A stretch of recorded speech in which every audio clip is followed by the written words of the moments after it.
welcome back to today's lecture where we are going to discuss treatment strategies for the vestibular system.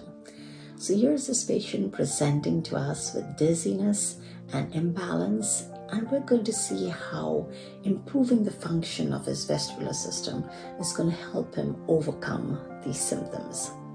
My name is Dr. Jacqueline Gomes, and this is the third lecture in our series, Vestibular Rehab from a Therapist's Perspective. So now that we have an understanding of what is the structure and what is the function of our vestibular system, and have gone over some of the disorders that could cause concerns in the system, let's explore different treatment approaches. So the disorders in our vestibular system is two main parts. One caused due to the crystals being out of place, which causes a spinning vertigo, and the other due to the nerves or the blood supply to our vestibular system being affected, causing that part to hypofunction compared to the other part of the vestibular system. So let's keep in mind that the goal of our vestibular system is to be able to keep our gaze stable when we turn our head, which means to be able to stay focused on an object as our head moves. And the second most important goal of the system is to keep our bodies balanced as we move in space. So what is to be expected when you first visit a physical therapist or a vestibular rehab therapist? The therapist will take a thorough history, again, first to be sure that the dizziness that the person is presenting with is indeed coming from the peripheral system, from this inner ear that we are talking about, and not from central causes from the brain. That being ruled out, they'll go over your medical history to be sure that blood pressure, blood sugar, and all those things are being controlled, and that you're staying on top of your medication, you're checking your blood pressure, your blood sugar, you know what your numbers are. Also, if the person has had like a new prescription, to be sure that enough time has been given to be able to get used to that, so that's not adding to the causes of the gaze not being stable. There could also be some level of anxiety, and that could be dealt with relaxation and breathing exercises, unless it's a higher level of anxiety and possibly needs referred back to the physician for further support.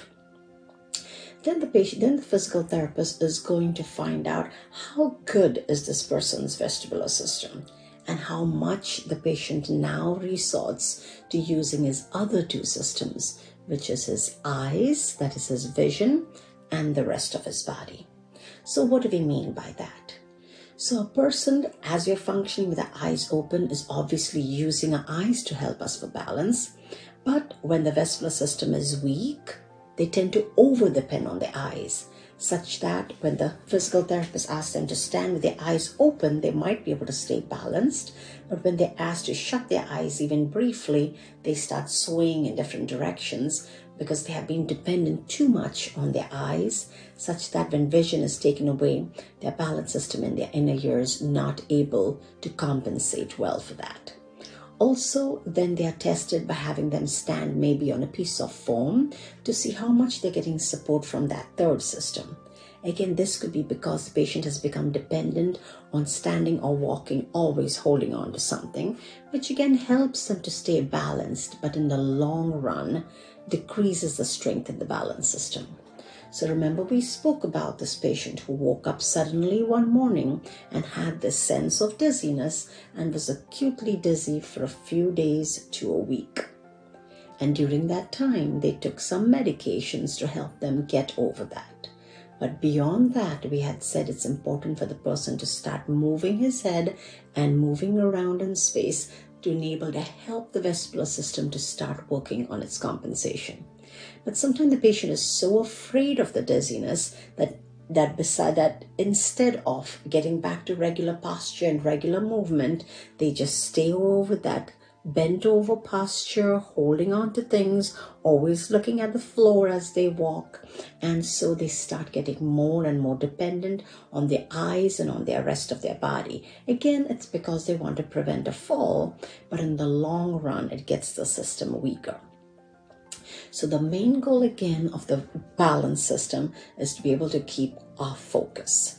So there are two very important exercises that help this. And from all the other exercises that we talk about, these are the most important ones.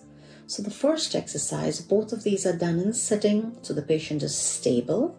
The first exercise is you have the patient sitting, look at an object in front of them that's easy to look at with a contrasting background. Have the patient keep his gaze stable on it and then very slowly move his head just a little bit to one side while still focusing on the object. Then come back to the middle and then move it very slowly to the other. A patient who has a poor vestibular system or has the hypofunction to one side or the other might be able to do it, but when they try to do it the other side, their eyes go way along with their head. That's just a weakness in their system. That's not their fault. They're not being inattentive. It's just that they're not able to do it yet.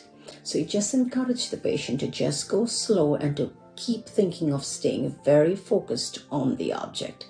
As they're able to do it better, the goal is to be able to do it faster and repeatedly, such that he is making both of his systems and both his ears work equally to keep that object in space. Again, that's the most important exercise. It's to be done at least 2 or 3 times a day on a regular basis. Then there's a second exercise that you start the patient off right away on the first day if possible. That's just in sitting, have them close their eyes, so you're already taking away the dependence from their vision. But they're safe because they are sitting down and holding on. So they are sitting down, holding on if needed, and then have them with their eyes closed, turn their head completely to one side, get their neck stretched out, and stay there for at least 5 seconds. What you're doing there is you're getting your neck flexibility back, because the more flexible their neck is, the more they're going to move it through their day as they function. And every time they move their head, they are making their balance system, both ears work. One says you move towards us, one says you moved away from us, and there's more and more stimulation and messages going through their balance system. And all the while here, you're doing it with their eyes shut, so even taking away vision. So again, the second exercise, the patient is sitting down, eyes are closed, they are simply turning the head all the way to one side, a little further than they normally would. They're counting for a count of 5 seconds, come back to the middle, do the same thing on the other side. Go back and forth at least 3 times, come back to the middle, your eyes are still closed, and then go up all the way and down all the way. Again, holding it for 5 seconds at each end, and try to do that 3 times. Have the patient go home and try to do that every day for at least a week. And then when they come back, the therapist will move you to the next level if you are ready, which means you can do those similar exercises, the one where you keep your eyes on the object and you move your head back and forth, but they might be ready now to do it in standing, first with the feet apart, then with the feet together, and then possibly with one foot halfway in front of the other, or later on even completely in front of the other. So you see how we've moved from gaze stabilization to now working on balance, but only once the gaze is able to stay focused. Finally, as the patient progresses, these exercises can be done even with one foot on a step, or if the patient standing on a compliant surface like foam or a pillow, and finally, even with the person walking. So as they are walking down a hallway, they got their eyes on an object and they're doing the very same exercise, being able to stay stable as they move towards that object. You also have them walk towards that object with their head turned to one side, so their eyes don't see where they are going, but they're able to go. And then they walk a few steps with the head to one side and then off to the other, and are able to continue to do that. Home exercise program is very important, as that is what is going to be able to get the system stronger as the patient goes along. And vestibular rehab therapy has found to be very effective and is proved to be very beneficial to be able to compensate for the loss that they have in their vestibular system. In our next lecture now, we're going to explore BPPV.